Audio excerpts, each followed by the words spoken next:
Boa noite, pessoal. Chegou aqui o nosso convidado.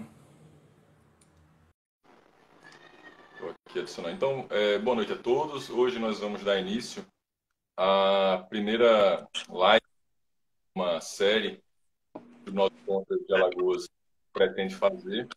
É uma iniciativa que foi capitaneada agora, recentemente, os conselheiros Otávio, Lessa, conselheiro Rodrigo Siqueira, tiveram essa ideia e a gente, juntamente com o Ministério Público, o doutor Gustavo também, estamos todos imbuídos dessa ideia de tentar levar algumas questões pertinentes ao controle externo, algumas questões que são do nosso dia a dia e que nem sempre nós encontramos esse debate, né, de maneira tão presente na academia, né?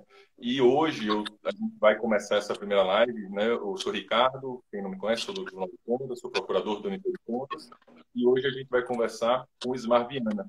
Ismar, ele é auditor de controle externo aqui do nosso estado vizinho, de Sergipe.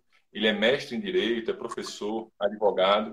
Ele é autor de um livro que eu tenho aqui, que é o Fundamento do Processo de Controle Externo. É palestrante, é autor de vários artigos. E ele vem escrevendo muito sobre temas relacionados ao Tribunal de Contas. E é bem interessante a gente poder conversar com ele, porque a temática de hoje é uma temática que envolve diretamente essas questões todas do processo e de como tudo caminha. Então, hoje a gente vai tratar da prescrição e da responsabilização dos agentes pelo Tribunal de Contas, falando um pouco dessas questões do Supremo, da lei de tradução, da MP. Na ideia que nós conversamos, o doutor Ismar vai fazer uma exposição, né, para falar um pouco dos temas. Depois eu falo algumas coisas e a gente entra num debate, numa pergunta. Então, Ismar, seja bem-vindo, meu amigo. É uma satisfação tê-lo aqui e fique à vontade para começar. Boa noite, professor Dr. Ricardo. Boa noite aos colegas que nos assistem aí, os autores de controle externos, procuradores que atuam junto ao Tribunal de Contas, os advogados, e registro que é uma grata satisfação. Recebi com muita alegria o convite de poder participar dessa live, de poder abrir essa série de lives aí que vocês realizarão aí nos próximos dias. Isso aí engrandece o controle externo. Acho que o momento exige essa cooperação, esse envolvimento da academia, das instituições de controle, enfim, dos destinatários das decisões dos tribunais de contas. Eu acho que só a partir desse debate plural é que a gente vai avançar aí no bom controle, já que a gente preza tanto pela boa e regular atuação dos recursos públicos, é preciso que a gente também preze pelo bom controle, um controle pautado em regras claras, um controle pautado numa atuação conforme, certo?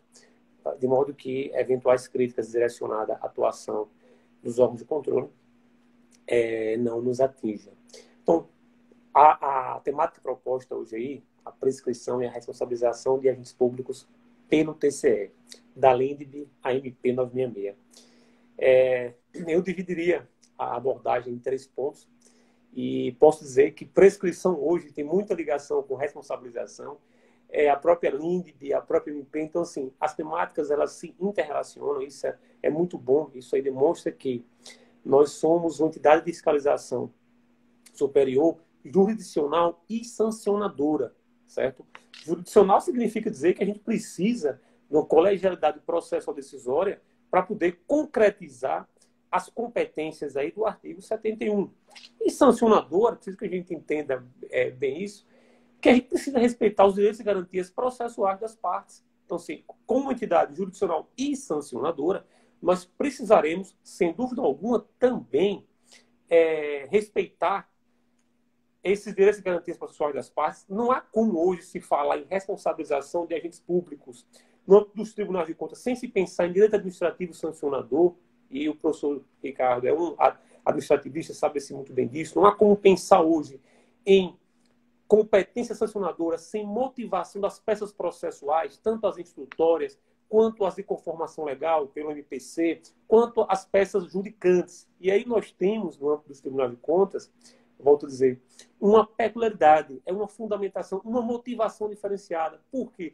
Porque esse conjunto aí de direitos e garantias processuais das partes, ele não se concretiza tão somente na decisão. Nós temos uma decisão diferenciada, uma decisão que ela é integrada pelo voto do relator, e eu costumo sempre dizer isso, e esse voto do relator ele é integrado pelas manifestações técnicas, pelo parecer do MPC. Então, a mesma motivação que se exige da decisão, se exige também das peças instrutórias. Por isso que, de logo, eu suscito o debate, né, que realmente chegou-se a dizer que não há como se pensar em culpabilidade no controle externo. E essa colocação tem gerado uma zona de tensionamento com a academia, com aqueles que entendem, dentro do mundo sancionador, que não há como se pensar em responsabilização sem pensar na culpabilidade. Não por outra razão que nós tivemos desde a LINDB uma preocupação muito grande dessa motivação na esfera administrativa, na esfera controladora e na esfera judicial. Portanto, eu não consigo hoje enxergar, pelo menos assim, dentro desse cenário posto, que uma entidade de fiscalização superior, jurisdicional e sancionadora não deva seguir esse rito aí, esse rito, esse introito que eu assim passei aí há pouco. Mas eu começaria falando da MP. Eu vou começar pelo final. Eu não vou começar pela Lei 13.655, que incluiu 10 artigos na LINDB, porque eu acho que é um tema mais recente e, em razão até do curto tempo, talvez não dê tempo de falar de tudo, a gente foca na MP. Se fala muito em relação à MP, eu cheguei a publicar um artigo no Estadão sobre a MP, no outro jornal, o Povo Online, e logo de início eu tinha falado que eu não enxergava relevância e urgência, assim como não enxergo, continuo não enxergando relevância e urgência, mas o ministro Barroso, aí, em decisão cautelar, reconheceu que realmente tinha relevância e urgência em relação à MP 966, mas em relação ao artigo 28, ao artigo 14 lá do decreto 930, deixou para um outro momento. Então, em que contexto surge a MP? Exatamente num contexto semelhante ao que surgiu a Lei 13.655, no cenário de busca pela segurança jurídica. Como já dizia o senador Anastasia, nós clamamos muito por segurança jurídica, mas a gente não entende que vive em um terreno de segurança jurídica. Então, a segurança jurídica ela sempre está sendo buscada tanto pelo agente controlado quanto pelo agente controlador. A MP, isso é um posicionamento meu, e diversos autores também pensam dessa forma, ela não abrange a responsabilização reparação, ela abrange tão somente a responsabilização sanção. Há correntes que defendem que ela abrange também a reparação, que o artigo 28 também abrange a reparação e que não teria qualquer fator limitador com o artigo 37, parágrafo 6 do texto constitucional. Particularmente, eu entendo que ela foca tão somente a sanção. O Supremo deixou bem claro, o ministro Barroso, né, em sede de cautelar, que não vai atingir os atos de improbidade administrativa e ilícitos penais, por óbvio, por se tratar de uma MP. Mas eu penso que tanto a MP quanto a LINDB, quanto o próprio decreto 9.830, ele vem pavimentando o terreno para que tanto o gestor quanto o controlador não haja com voluntarismo. Se olharmos bem a MP, eu volto a dizer, eu entendo que ela é prescindível, exatamente porque nós já tínhamos o complexo normativo sancionador capaz de satisfazer toda essa contenção de eventual ação voluntarista do agente controlador. Então, de modo que eu entendo que ela é de fato prescindível, mas está no mundo jurídico. Mas em alguns pontos, professor Ricardo, eu enxergo, concordo com o professor Odilon, que escreveu recente, e fez um comparativo sobre pontos que diversos autores não tinham conseguido enxergar, porque numa leitura rápida dos 4 artigos da MP, o que se vê é uma repetição do decreto 9.830 de 2019, da própria Lei 13.655, certo? Mas a diferença é que a MP ela surge num cenário de anormalidade institucional. E aí a gente tem que abrir os olhos para ver se, de fato, ela era necessária e o que ela trouxe que o ordenamento aí não havia trazido. A própria conceituação de erro grosseiro foi algo novo que a MP trouxe, já se tentou trazer lá na 13.655, mas foi vetado, certo? Mas o Supremo, eu diria que deu um freio de arrumação, deu uma interpretação conforme, afastando qualquer preocupação e afastando até o discurso de que a MP teria vindo para blindar a irresponsabilidade estatal. Porque, assim, hoje, o gestor ele vai ter que agir, o tomador de decisão, o agente decisor, ele vai ter que agir pautado em pareceres técnicos. mas pareceres técnicos essencialmente técnicos, e não apenas formalmente pareceres técnicos. De modo que o parecer de encomenda ele pode gerar a corresponsabilização do agente tomador da decisão. Então, já considero um ponto extremamente positivo. Um outro ponto da MP 966, eu diria que está lá no artigo 3º, certo?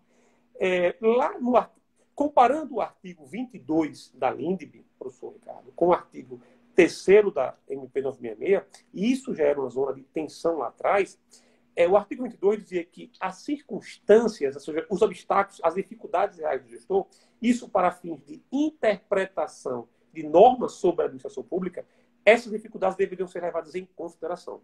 O que gerou um debate muito amplo, e o próprio TCU já vem deixando bem claro que essas dificuldades elas servem para parametrizar a responsabilização, mas não serão parâmetros para a validade de ato. Por exemplo, se eventualmente o gestor tiver dificuldade e não conseguir cumprir a LRF, a 866, isso não vai validar o ato. Eu posso minorar na responsabilização daquele agente. Isso ser como critério de aferição de conduta.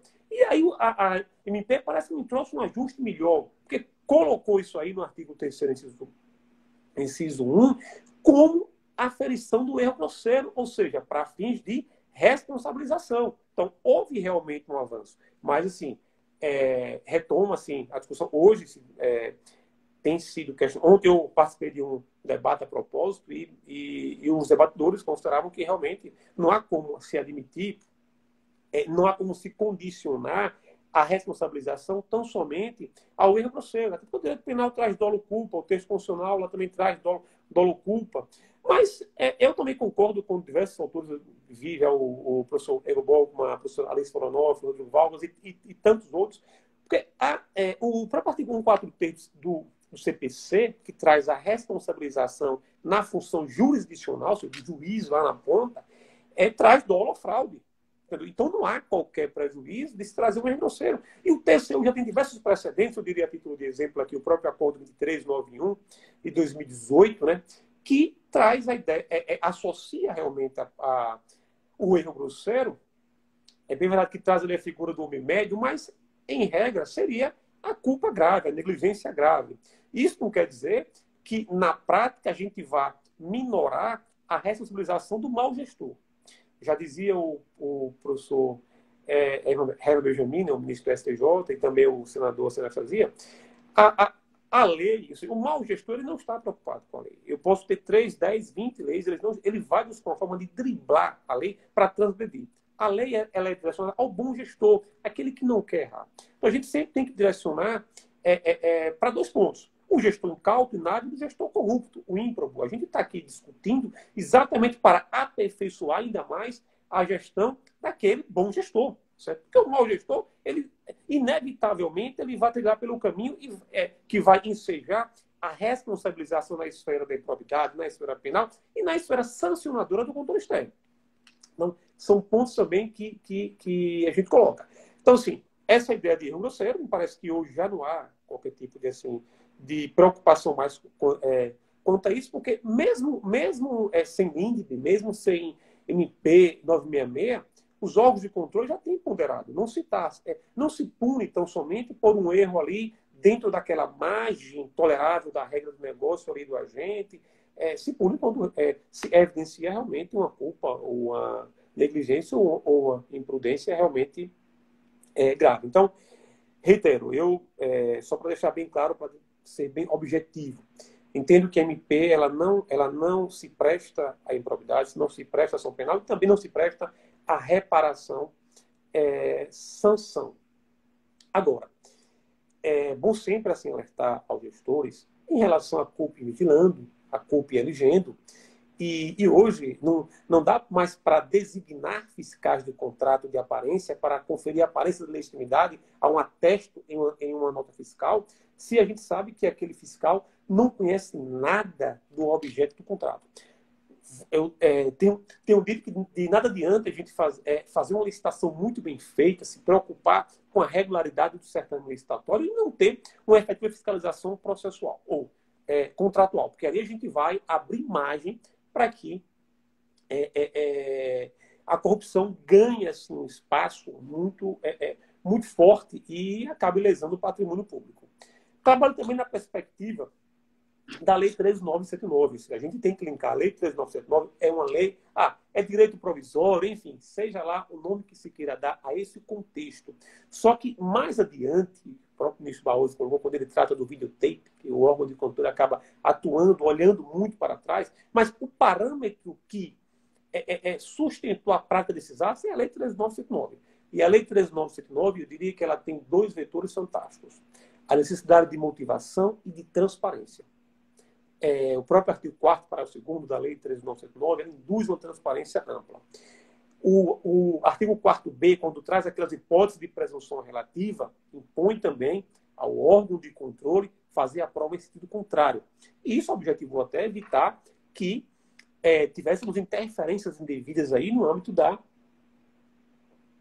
atuação na função executiva. Mas, superada essa fase inicial da MP, a gente entra na parte de prescrição. E por que a prescrição hoje ela está ligada diretamente, professor Ricardo, à responsabilização dos agentes públicos no âmbito dos tribunais de contas? Eu diria que o recurso extraordinário 636.886, que gerou o tema 899, ele já vem induzindo mudança de comportamento no âmbito dos tribunais de contas, certo?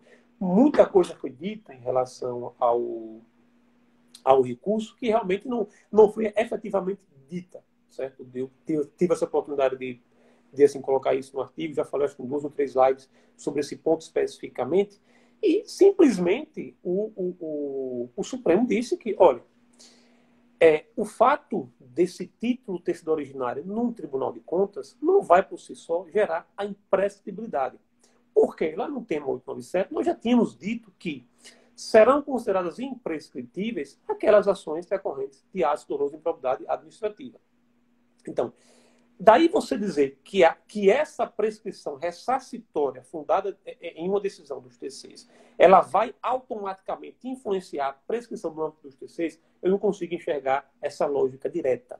Isso vai modificar, isso vai induzir mudança, eu não tenho dúvida que isso vai induzir mudança. De igual modo, quando o Supremo, ou quando o ministro Alexandre de Moraes pontuou lá, né, que os tribunais de contas não julgam pessoas, enfim, eu considero que Felipe Piccioni colocou bem isso. Nós, na verdade, julgamos o ato, mas vai ensejar a responsabilização de agentes públicos. Nós temos uma função sancionadora. E não por outra razão, as leis orgânicas dos tribunais trazem realmente lá sempre pontuam que o tribunal tem jurisdição própria naquele estado, enfim, em todo o território estadual, sobre as pessoas e as matérias sujeitas à sua competência.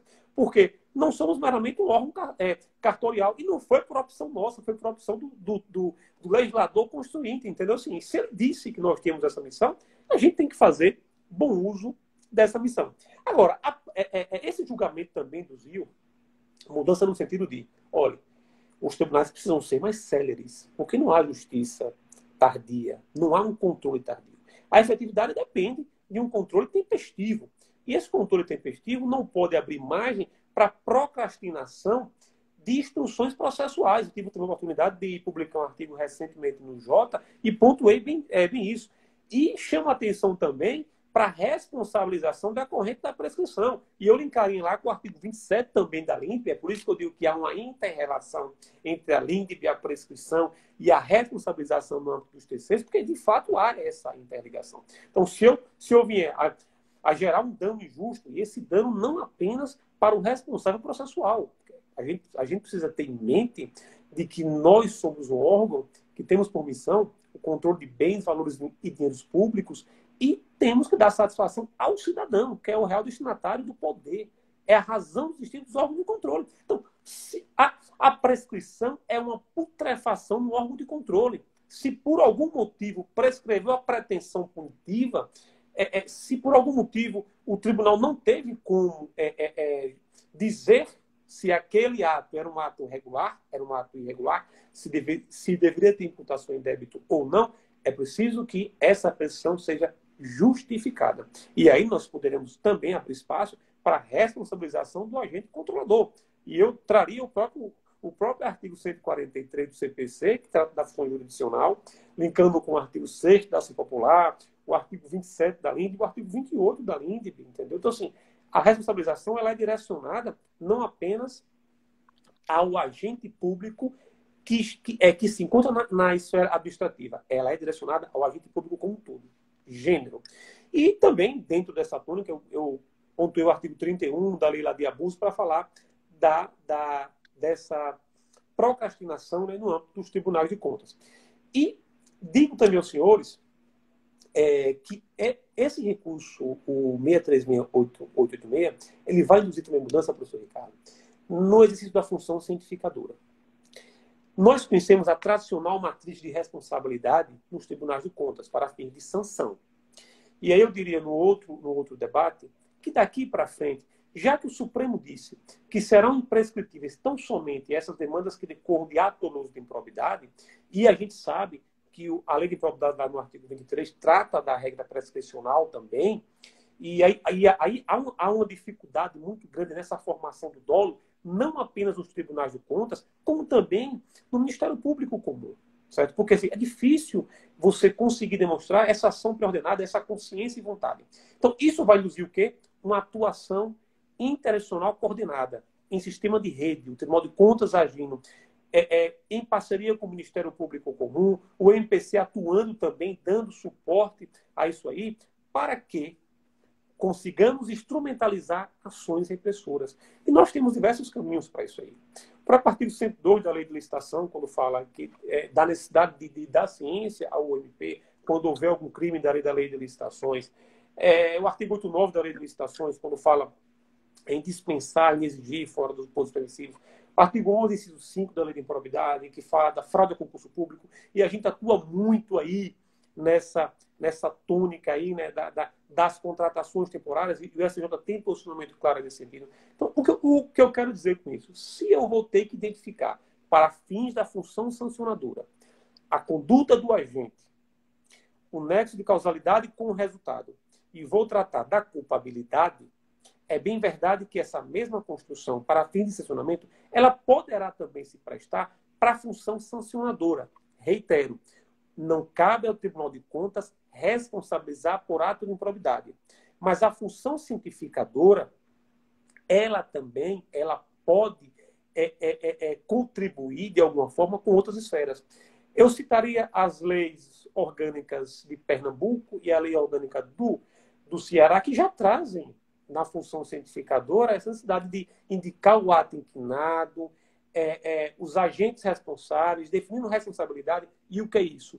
É uma matriz de responsabilização dentro da função sancionadora. Não estou dizendo que a gente vai responsabilizar. Mas, se eu vou dar ciência ao MP comum de um ato de improbidade, e eu sei que o artigo 1º, inciso a linha G, para fins eleitoral, demanda que o ato decorra de uma irregularidade insanável que configure ato doloso de improbidade administrativa, eu acho que a gente precisa melhorar essa função cientificadora de modo a contribuir, seja numa ação, uma ação em rede ordinária, certo, ao final da decisão, ou uma atuação extraordinária, ou seja, no curso da fiscalização, essa atuação conjunta para exatamente garantir essa melhoria da função cientificadora. Passo para o ponto da responsabilização na perspectiva da LINDB, e da própria MP 966, e do próprio decreto 9.830 e da própria lei 9.704 e diversas legislações que existem no nosso ordenamento jurídico que podem garantir o bom controle. Como responsabilizar bem? Sempre tenho dito que a responsabilização ela depende de uma motivação. Nós vamos apresentar, a gente apresenta um relatório, traça a matriz, e na análise da resposta defensiva a gente tem que perceber que, além do direito à imparcialidade de quem vai instruir, de quem vai fiscalizar, de quem vai julgar, ao direito também do auditado, do fiscalizado, de ter as suas razões defensivas detidamente apreciadas e valoradas por um agente público legalmente competente. E daí eu puxo dois vetores. O artigo 20 da LINDB, que fala de valoração, certo? Que fala do consequencialismo também, e fala do princípio da qualificação adequada. Imagina uma resposta defensiva é analisada por um agente que não seja qualificadamente apto. Assim, eu vou dar razão ao próprio gestor, que às vezes tomou a sua decisão seguindo a MP 966, lastreada em um parecer técnico qualificado, e aí o órgão de controle não tem que ter um agente também qualificado de igual forma. Então, me parece que a gente tem que trabalhar nessa perspectiva. Até porque o ônus da motivação, ele é de dupla via. A motivação do gestor e a motivação do controlador. É preciso que a gente perceba que, não sem razão, professor Ricardo, nós temos a presunção de legitimidade dos atos administrativos. E essa presunção é uma presunção relativa e cabe aos órgãos de controle também, embora reconheça o dever de prestar contas, embora reconheça que esse dever de prestar contas também ele precisa ser relativizado aí, não é sempre do gestor, o TCU tem posicionamentos fartos sobre isso aí, que assim, essa conjugação de motivação de repartida do uso em si, que vai garantir realmente a boa responsabilização. E aí eu trago uma questão que tem sido objeto de recorrentes discussões. Eu ouvi outro dia alguém levantando que seria prescindível, por exemplo, no âmbito da instrução, se trabalhar, ao contrário do que é feito no TCU, a matriz de responsabilização abordando a culpabilidade. Certo? Alguns chegaram a dizer, mas o próprio artigo 16 do decreto 930, quando ele fala da necessidade de se considerar a culpabilidade do agente, ele fala da decisão. Só que, reitero, no âmbito dos tribunais de contas, certo? Seguindo, inclusive, os posicionamentos do TCU, a decisão ela é integrada pelas manifestações técnicas, pelo parecer do MPC. Então, esse dever de motivação, esse dever de trabalhar essa matriz de responsabilização, aferindo a culpabilidade, tem que nascer na ponta. Você tem que participar durante todo esse diálogo para que tenhamos um julgamento justo, um processo justo, devido e adequado. Não fosse assim, não seríamos uma AFS jurisdicional e sancionadora. Seríamos um órgão de auditoria geral, tão somente. Então, assim, dentro também disso aí, eu traria que o artigo 1º, parágrafo 2º da MP 966, me permite fazer aqui a leitura, ele trata lá, o mero nexo de causalidade entre a conduta e o resultado danoso não implica a responsabilização do agente público. Alguém pode dizer, isso é óbvio, porque a responsabilidade subjetiva seria exceção, a regra que é a subjetiva. E hoje eu posso dizer que não é tão óbvio, já que se já a pessoa dizendo que não precisa, no âmbito dos tribunais de contas, se levar em conta a culpabilidade, me parece que a MP veio em boa hora para também trazer esse enfrente da informação. Olha, a função sancionadora, eu tenho que levar em conta o dolo, o erro grosseiro, independente de quem adote o dolo ou culpa grave, mas a gente tem que aferir a conduta do agente e não se limitar meramente à conduta, o nexo de causalidade e o resultado. A gente tem que partir para a culpabilidade em si. Se formos lá para o artigo 12, parágrafo 2º do decreto 9.830, me permita também fazer uma leitura, consta lá bem claro, não será configurado dolo ou erro grosseiro do agente público se não restar comprovada nos autos de responsabilização situação ou circunstância fática capaz de caracterizar o dolo ou o erro grosseiro. Ou seja, a gente precisa, no âmbito do órgão de controle, motivar essa peça instrutória. E quando eu falei, professor Ricardo, lá atrás, da ampla defesa, no corolário do direito de ter as razões de defesa apreciadas por um agente legalmente competente e qualificadamente apto, eu diria que hoje, a título de exemplo, linkando também com o artigo 3º, inciso 2 da MP 966, veja lá que ele fala que para considerar o erro grosseiro, eu vou levar a complexidade da matéria e as atribuições do agente público. Aí eu já posso dizer de pronto, digamos que no âmbito de uma unidade administrativa ou controladora, pode ser um tribunal de contas, pode ser uma entidade, ou a própria função executiva, digamos que o gestor ou o julgador tome por base um parecer lavrado por um agente que não é legalmente competente, que não tem no seu rol de atribuições competência para aquela missão. Uma leitura fria, não demanda sequer interpretação, literalidade de norma, pode levar o intérprete, o aplicador da norma, a conduzir que isso caracteriza erro grosseiro. Eu diria que, claro que a gente precisa entender que tudo depende do contexto. O erro grosseiro não tem como ser interpretado em tese. Eu costumo dizer que, assim, há poucos dias, talvez fosse erro grosseiro antecipar o pagamento. Eu tenho a MP 961, já não é mais um erro grosseiro. Antes da súmula 13 do nepotismo, eu poderia dizer que não seria erro grosseiro, mas hoje, se eu emprego um parente, pode caracterizar um erro grosseiro. É por isso que a motivação ela deve ser contemporânea ao ato. É por isso que a gente tem que ter base normativa para analisar dentro do contexto em que o ato foi praticado. Isso é regra básica de segurança jurídica. Então, as motivações elas não se resumem às decisões processuais, elas se espalham para todo o conjunto aí de ator processual e isso tem sido objeto aí de diversas discussões. Eu fazendo uma busca rápida hoje, eu vi no blog Zenit, né?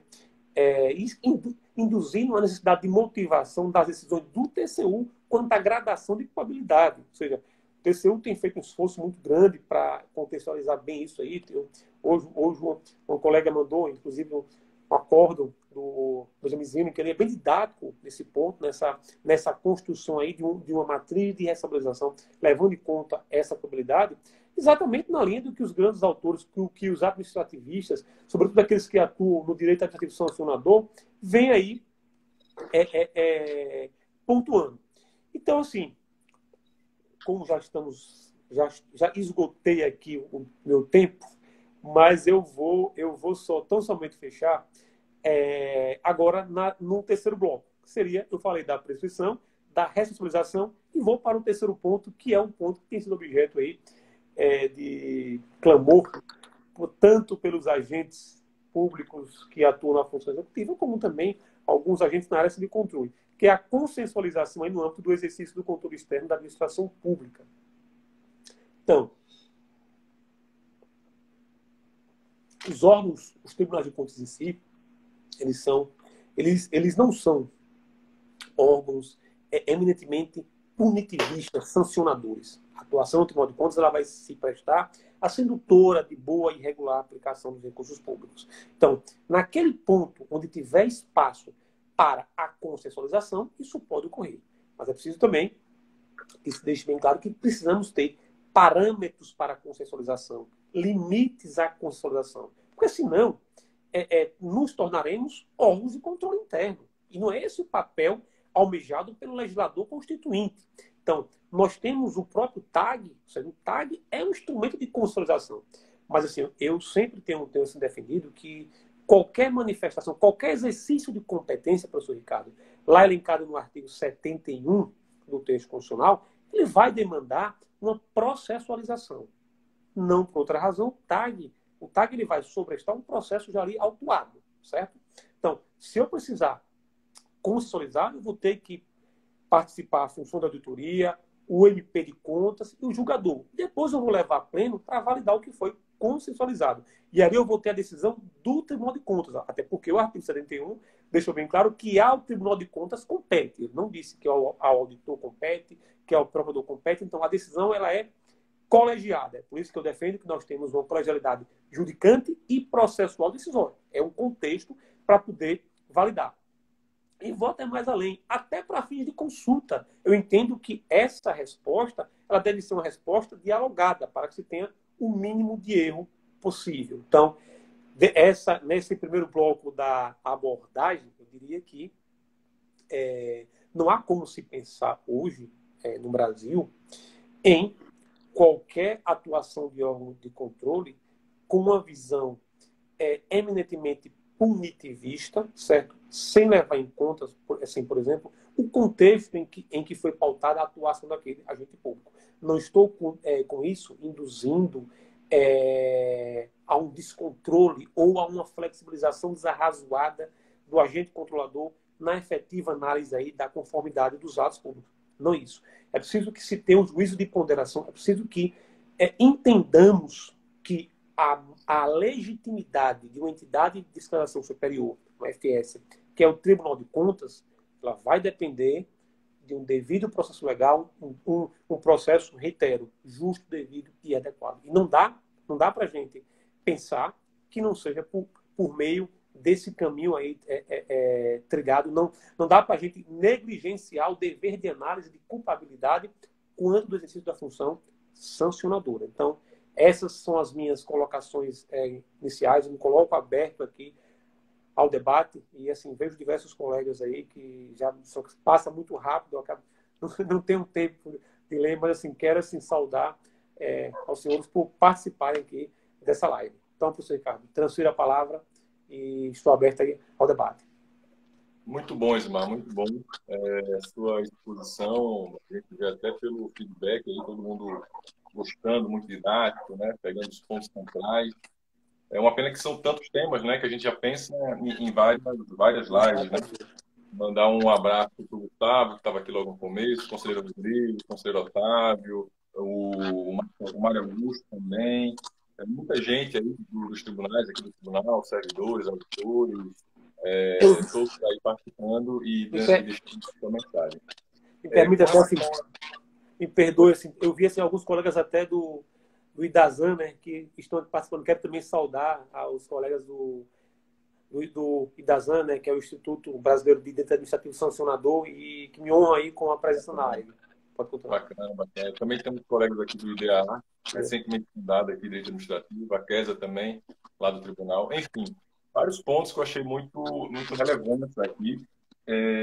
Fica até difícil da gente começar. Bom, primeiro, eu não vou deixar de comentar, de fazer aqui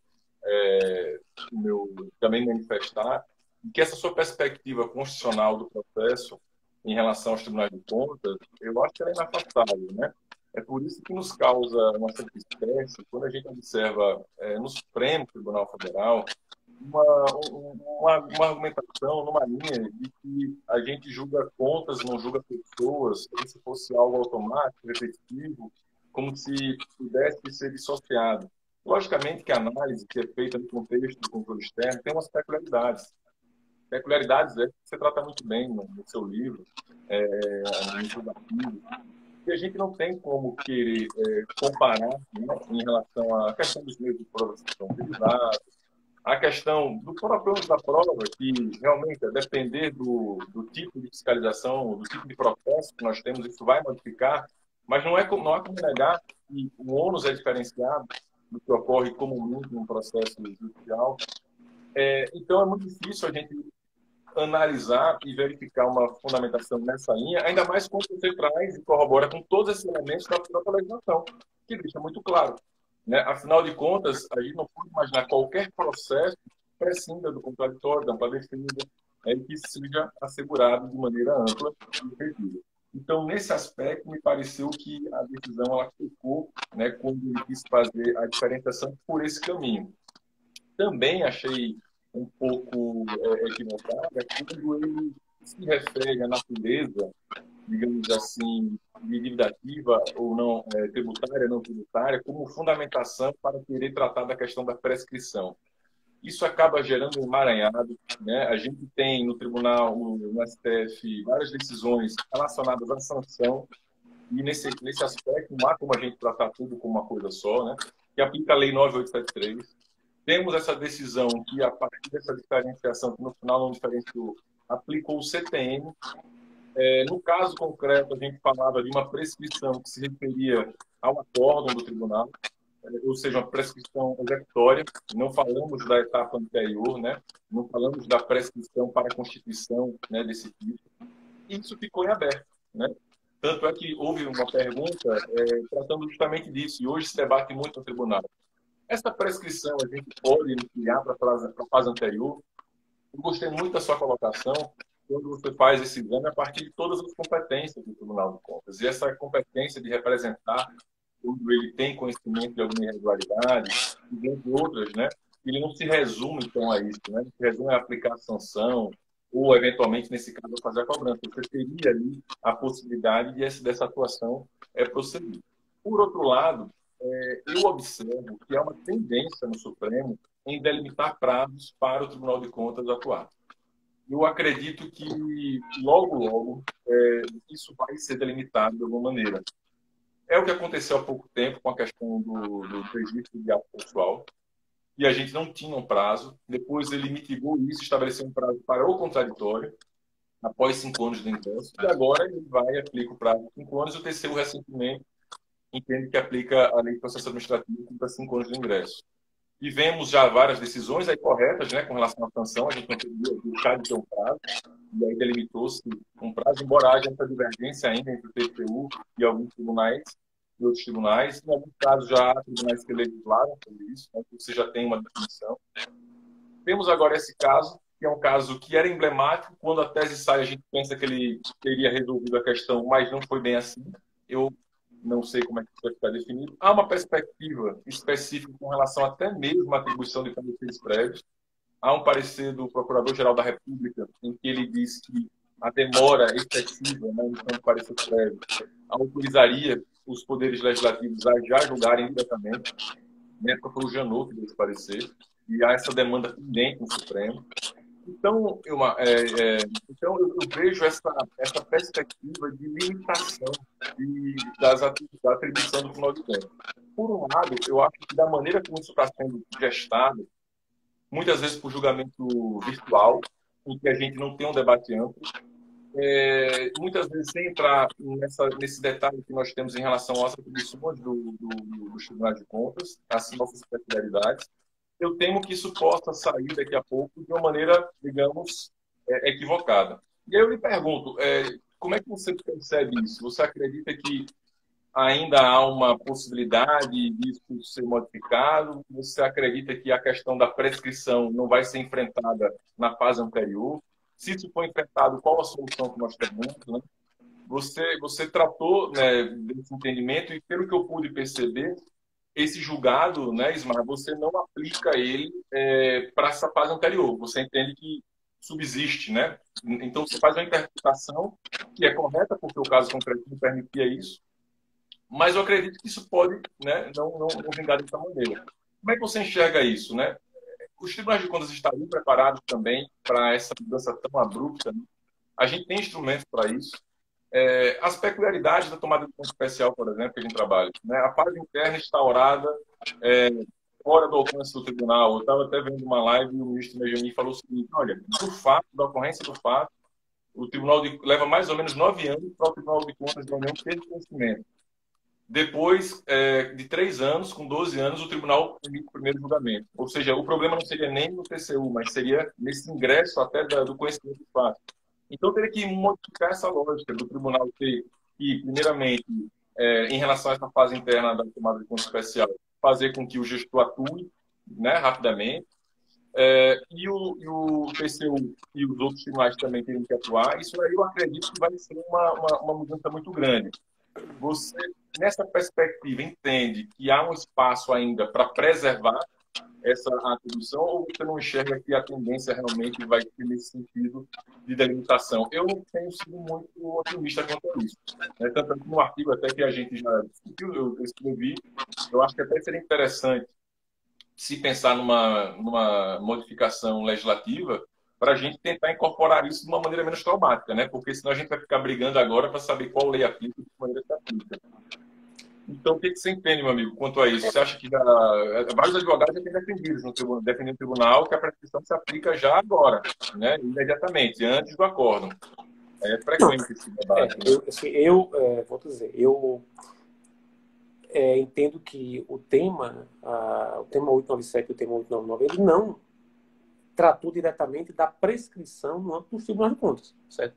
É aquilo que eu disse no começo. Ele induziu uma mudança de comportamento já em alguns tribunais, de modo a modificar a sua ritualística, o fluxo prazal aí, para poder ser mais célere. Agora, se o Supremo vier a enfrentar isso, eu não tenho dúvida que também vai reconhecer, assim como já reconheceu, né, acho que no tema 445 também, os 5 anos em relação à apreciação para fins de registro do ato de pessoal, embora não tenha sido expresso lá no ato de essa admissão, mas de inativação, mas foi os 5 anos a que aduz o 71.3. Então, eu tenho comigo que ele vai também nessa linha, se vier a enfrentar, para estabelecendo prazos, certo? Agora, é preciso que se legisle para isso. Não dá para a gente ficar sempre aguardando o reflexo de decisão judicial para parametrizar a questão de prazo em si. Então, a tendência é que venha realmente nesse caminho. Por quê? Porque assim, a gente sabe que hoje se discute muito, tanto no ambiente da academia, quanto nos tribunais superiores, a segurança jurídica. Certo? A segurança jurídica ela deve assim, pautar, deve se tranquilizar, ela deve sinalizar para uma tranquilidade na relação entre cidadão e administração pública. E assim, não cabe ao órgão de controle ficar imune a isso. Não dá para a gente trabalhar com prazo ad eterno, certo?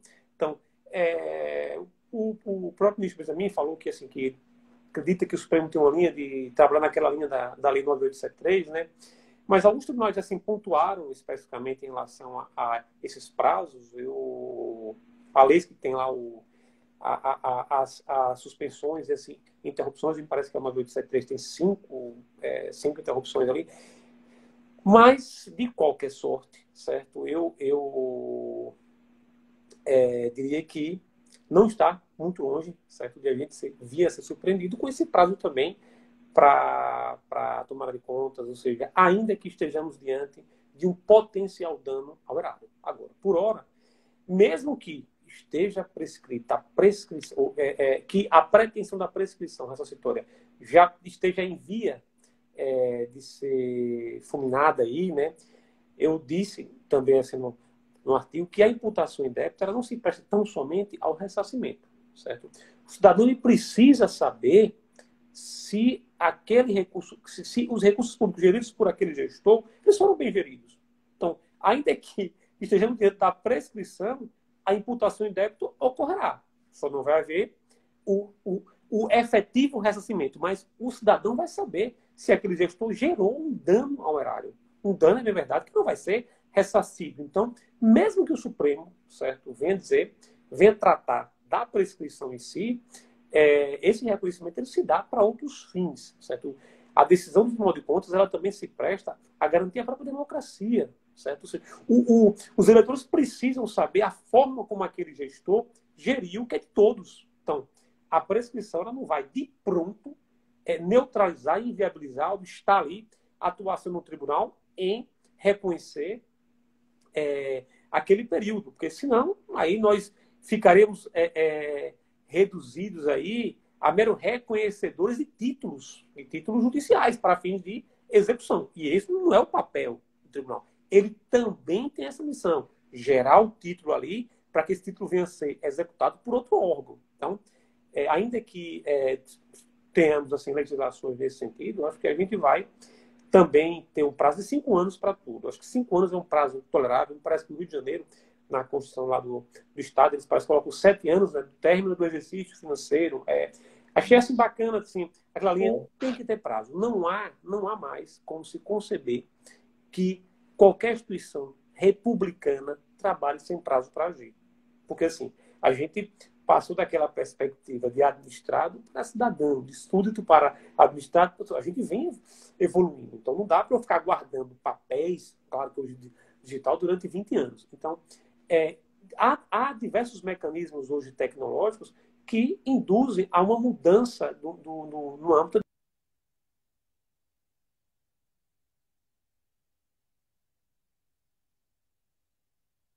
alegar, certo, que a demora se deve à falta de recurso tecnológico. Então, concordo, assim, acho que a minha linha, posso estar equivocado também nesse sentido, mas eu acho que a linha é nesse sentido aí.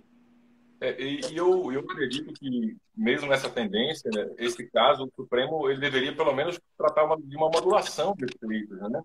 É muito complicado você ter uma perspectiva de trabalho em que você tinha essa ideia de que não era prescritível, embora não seja, o tribunal não tenha como única razão de ser isso, a gente tem que reconhecer que é um mecanismo de controle muito efetivo, né? A imputação de débito pelos tribunais é uma via rápida, célere, né? Já constitui um líder executivo que às vezes você levaria anos para no Poder Judiciário constituir. Há uma discussão muito grande em relação à conjuntualidade, quanto ao elemento subjetivo. Para eles, lá, isso já é um problema, né? Que a gente também enfrenta, mas enfrenta de uma outra medida, num outro contexto, numa outra situação.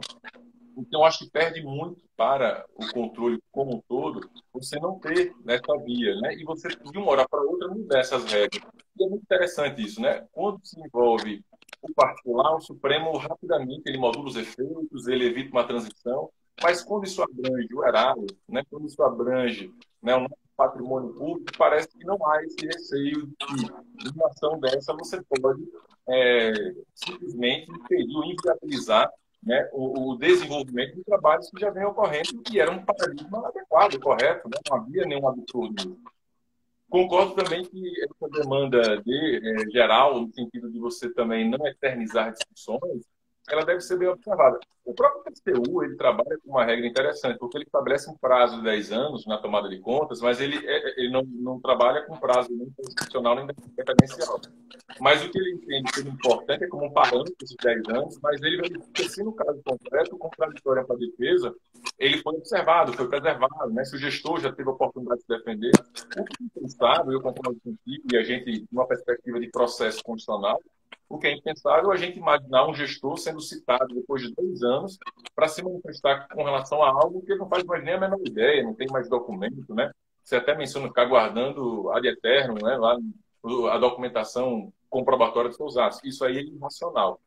Mas em muitos casos você já tem esses elementos todos, né? Isso eu achei E para interessante. além disso, Oi?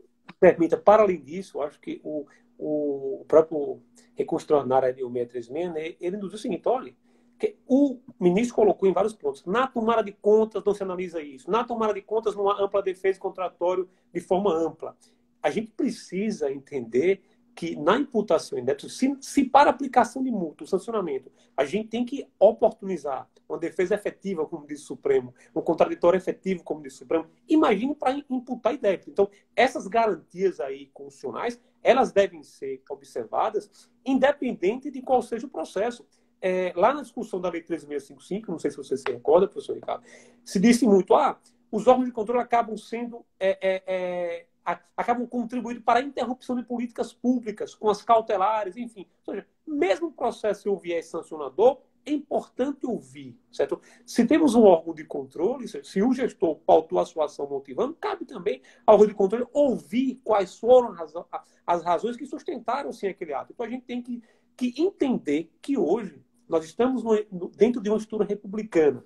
Então, embora sejamos um órgão de auditoria também, um órgão de controle externo, enfim, mas somos uma entidade de fiscalização, volto a dizer, jurisdicional e sancionadora. Então, a gente vai ter que seguir os ramos do direito que parametrizam essa processualização, seja para fins de sanção, seja para fins de imputação em débito. Porque, assim, há um costume assim, isso aqui não precisa porque não vai gerar uma sanção. Então, mitigar essas garantias, a gente só vai ensejar o descrédito dos tribunais de contas em relação aos tribunais superiores. Então, assim, só para poder complementar isso aí, mas pode continuar me perdoe pela interrupção. Perfeito. Em relação ao ressarcimento, eu percebo que na MP também, você mencionou agora, eu me recordei, há uma tendência, ou melhor, houve a tentativa, e isso, embora tenha mencionado que não se aplica à gravidade, ao crime, mas ali no artigo 1º eu percebo que ali houve a tentativa de tentar abranger a ideia do erro grosseiro ao ressarcimento. Ou seja, dificultando mais isso me preocupa muito. E vai também nesse encontro. Quer dizer que quando envolve a ideia do particular, você não precisa de erro grosseiro, se envolve o patrimônio particular. Agora, quando envolve o patrimônio público, você quer permitir que um erro que muitas vezes você pode ter de dimensões violentas, que pode inviabilizar políticas públicas para grande parte da sociedade, isso daí não seja passível de reparação. Eu até, aquele argumento do 37, parágrafo 6º, ele se refere à ação regressiva, eu acho que foi o Marçal, não sei quem escreveu no jornal. Luciano Ferraz Foi o Ferraz, não foi? O ele escreveu, né, que não se aplicaria, mas veja bem, tem que analisar num contexto amplo. Eu acredito que pode até haver uma regulamentação em relação à gradação em determinados aspectos. Você colocar isso como uma regra geral, né, eu tenho algumas reservas quanto a essa possibilidade. Eu acho que isso aí também é um ponto. Mas eu queria, antes de terminar, porque a gente já está chegando ao final, ver se a gente consegue falar, talvez em 2 minutos, de um ponto que você trata bastante, né, professor Ismar, que é da questão da segregação das funções, ou da distribuição das funções dentro do processo, e como isso é importante para que a gente tenha um processo constitucional no âmbito dos tribunais de contas. Você falou das consultas, eu achei muito interessante, todos os atores serem ouvidos, né? Mas nos demais processos também. Volta e meia a gente vê alguns debates, algumas discussões em relação a isso, e eu penso que é da maior importância, inclusive a questão da capacitação. O Tribunal de Contas ele só se legitima quando ele atua a partir dessa competência, dessa expertise, que vai decorrer dos seus atores. Se ele não tem essa expertise, ele perde legitimação e passa a atuar com base em um subjetivismo que vai enfraquecer sua decisão. E aí é o que eu acho, e em detrimento do que aquele que foi eleito legitimado decidiu. Então, o tribunal ele tem que pautar com base em alicerces sólidos, e eu penso que no processo, você trata muito bem disso, isso deve ser observado. A função de cada um, a capacitação de cada um e como isso é relevante. Então, em relação a nulidades, em caso de uma responsabilização, como é que você enxerga? Se você puder tratar um pouco disso rapidamente, eu acho que isso é da maior importância. A própria lei da ação popular, certo? Lá no artigo 2º, lá quando trata do ato nulo, por vício de competência e tal, a própria, que trata também do desvio de poder, certo? A lei de abuso hoje traz bem isso, e a gente sabe que é condição de legitimidade de um processo de controle como um todo, a imparcialidade de atuação. É por isso que a gente tem as regras de impedimento e suspensão, e o professor Jacobi já fala isso de forma assim bem clara, que essas exceções de impedimento e suspensão, elas se projetam para todos os atores processuais dos terceiros. Então, assim, eu trato lá no livro de condição de validade e regularidade da atuação do controle como um todo, e não apenas do controle externo. Tanto aí que a gente está vendo a discussão de um inquérito sendo conduzido pelo Supremo, e a questão qual é? Olha, nós temos um sistema acusatório não puro, certo? Não dá para a gente permitir que o julgador ele investigue, ele faça o juízo de conformação, ele faça tudo. Então, para mim, é condição de validade, é condição de legitimidade, é condição de acreditação social, é condição de confiabilidade, inclusive. Então,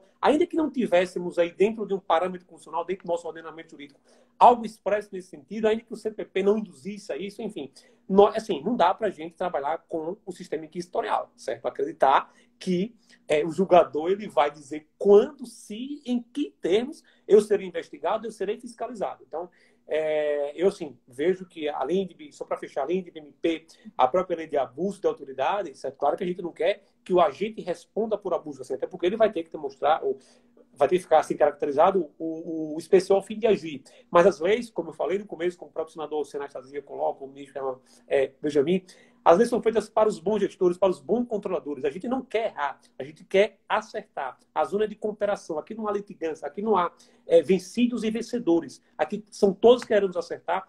Para quê? Para que o cidadão possa, na ponta, sentir os efeitos aí da boa e regular atuação do controle externo da administração pública. Então, estamos já, faltando um minuto, salvo engano, então já faço as minhas considerações finais, professor. E mais uma vez agradeço ao conselheiro assim, Rodrigo, ao senhor, ao próprio doutor Gustavo, aí, procurador-geral do MPC, e todos os colegas aí da própria NTC, está escrevendo o que eu ouvi aqui, a Sumar Campos lá daqui de Sergipe, e tantos outros colegas aí, o professor Augusto, que até saudou o senhor Augusto, que fez doutorado lá na PUC São Paulo, que é um amigo querido. Então, fecho aí, agradecendo mais uma vez, espero que tenhamos outras oportunidades para discutir outras temáticas aí do controle externo. Muito obrigado. Espero que sim, Ismar. Fico muito feliz com a sua presença. Foi excelente o debate.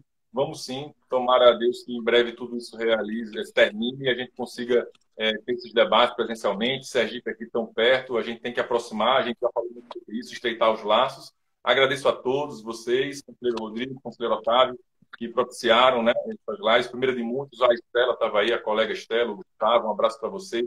Augusto, meu amigo doutorado. Então, todos que tiveram a paciência e a boa vontade de estar aqui hoje, elogiando, colaborando, demonstra que o debate foi muito bom. E agradeço, então, Ismar, a você, e vamos sim, ter outras oportunidades, se Deus quiser. Fiquem bem, fiquem com saúde, fiquem em casa, se cuidem. Muito bom. Um abraço a todos. Um abraço. Obrigado. Tchau, tchau. Até mais.